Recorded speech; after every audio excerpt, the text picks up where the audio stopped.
శుభోదయం.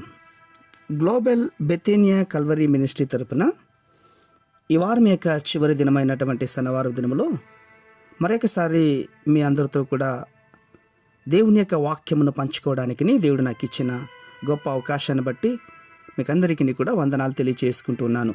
చాలా సంతోషం. మీరందరూ కూడా ఈ నూతన మాసంలో నూతన వాగ్దానములతో చక్కగా జీవించాలని, ఆశీర్వాదకరంగా ఉన్నారని మేము నమ్ముచున్నాను.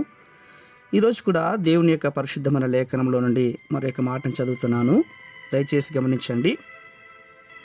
ఇర్మీయా గ్రంథము 48వ అధ్యాయము 10వ వచనములో నుండి మొదటి లైను.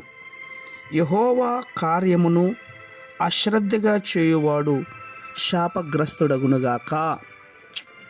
దేవునికి స్తోత్రం. చాలా చాలా చాలా భయంకరమైనటువంటి మాట ప్రియులారా.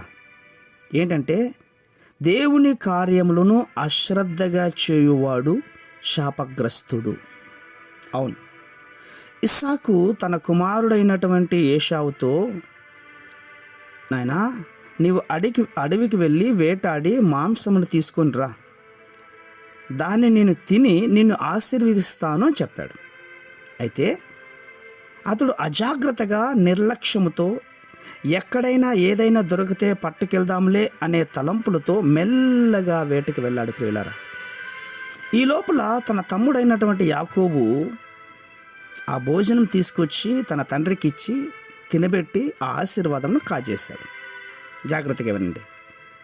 నీకు దేవుడిచ్చినటువంటి పనిని అజాగ్రత్తగా చేస్తూ ఉంటున్నావా? అలాగైతే నీ ఆశీర్వాదమును కూడా పోగొట్టుకుంటూ ఉన్నావు. జాగ్రత్త. దేవుని విషయములలో జాగ్రత్తగా ఉండాలి.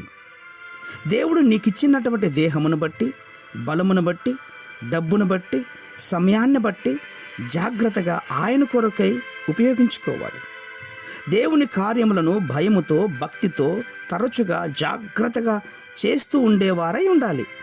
లేనట్లయితే గనక నీకు తెలియకుండానే అనేకమైనటువంటి నీకు రావాల్సిన ఆశీర్వాదాలు నీవు పోగొట్టుకుంటూ జాగ్రత్త.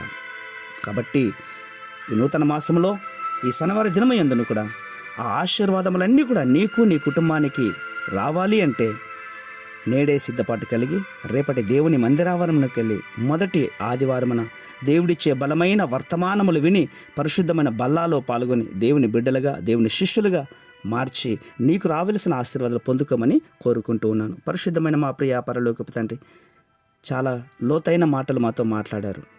ఈ మాటలు వింటున్న బిడ్డలందరినీ ప్రభు మీ చేతికి అప్పగిస్తున్నాను. మీ నామానికి భయపడి భక్తితో, భయముతో నేను ఆరాధించే బిడ్డలుగా మార్చండి. వారికి రావాల్సిన ఆశీర్వాదములన్నీ కూడా తండ్రి, కుమార పరిశుద్ధమైన నామములో వారికి ఒదిగిస్తున్నదికే స్తోత్రాలు అర్పించుకుంటూ చిన్న ప్రార్థనను మా రక్షకుడిని యేసయ్య నామమున బట్టి అడిగి వేడుకొని పొందుతున్నాం మా తండ్రి. ఆమేన్, ఆమేన్, ఆమేన్.